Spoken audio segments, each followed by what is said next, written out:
Lesson plans. They're so important, aren't they, for a well-prepared and smooth-running lesson.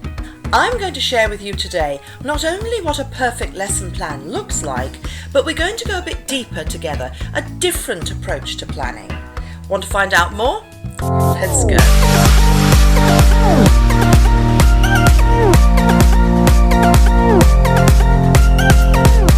I'm Deirdre Nicholas from Palm Tree Teaching TV, teacher, speaker and your personal English language coach.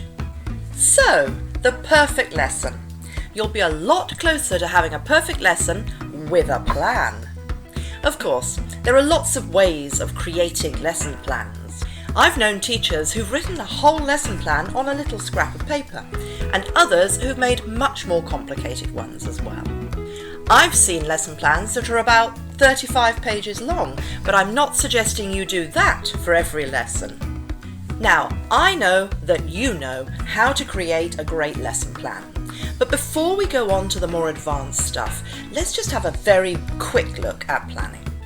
Firstly, of course, make sure you have a good lesson plan template that you enjoy working with. Everyone varies, so you just choose one for yourself. A great way of planning your lesson is to think of your lesson as having a great meal in a restaurant. People come to the restaurant because they're hungry, and that's just like your students for English.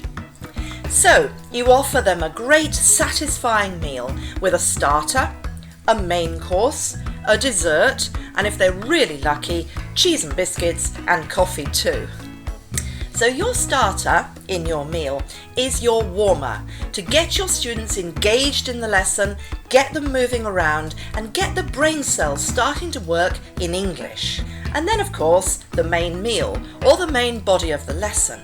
It may be a PPP lesson where you present the new material and then you get your students to produce it and practice it in a controlled followed by a free way, which is your dessert. You could of course use a different lesson plan model and doesn't have to be presentation, production and practice. It's entirely up to you. And then of course the very best meals and your lessons have a little something to finish with, which is cheese and biscuits and coffee, and in your case it's your rounding up of what the lesson has contained, your plenary. So the idea is that in the same way that people leave a restaurant full, happy and satisfied, but wanting to come back again because it was so good, this is the same as your students will feel after your lesson. Okay, so far so good. But let's look beyond the mechanics of the lesson planning and let's look at it in a more advanced way. Oh, before I go on, don't forget to hit the subscribe button and the bell so you don't miss out on any of my videos and lessons.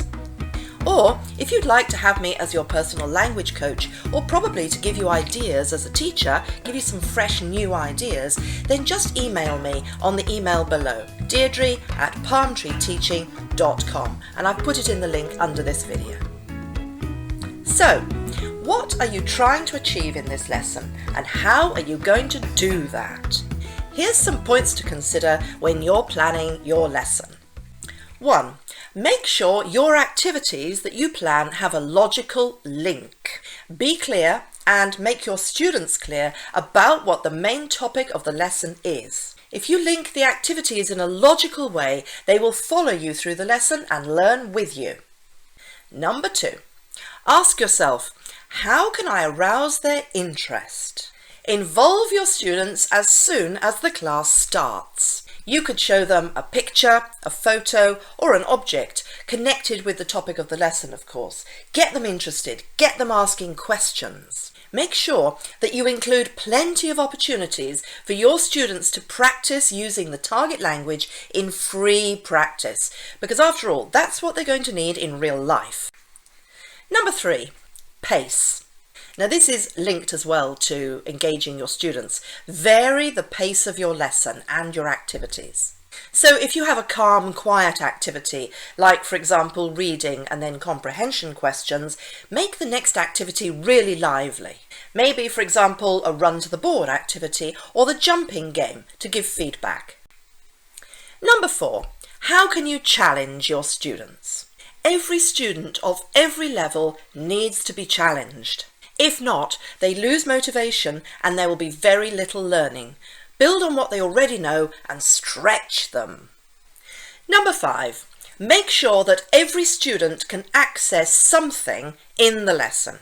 Now, what I mean by this is, while you challenge the more able students, don't let the less able students feel left out. Make sure that you've also got materials and activities in your plan that the less able people can do as well. Of course, if they start to feel left out, they lose motivation, and that, of course, is where you start to get behavioural issues. Number 6. Lesson objectives. When you plan, think about why those students are doing those particular activities that you've planned. How do these activities contribute to the objective of the lesson? If they don't, get rid of them.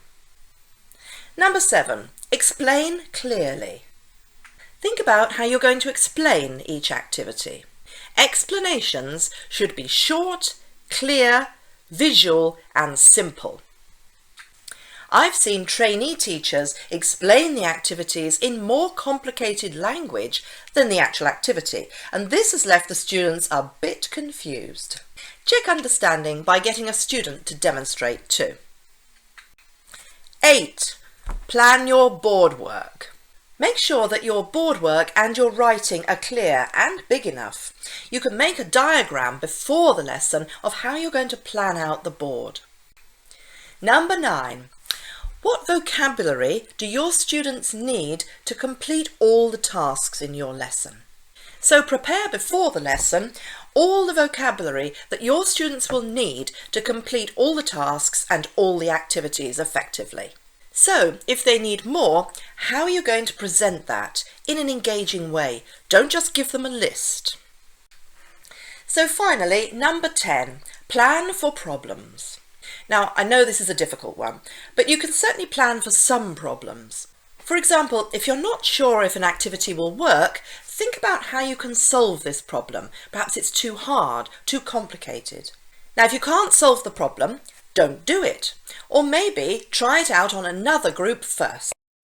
Okay, so now you're all set for a fabulous lesson. Don't forget to reflect afterwards, of course. If something went particularly well, make a note of it. Use it again.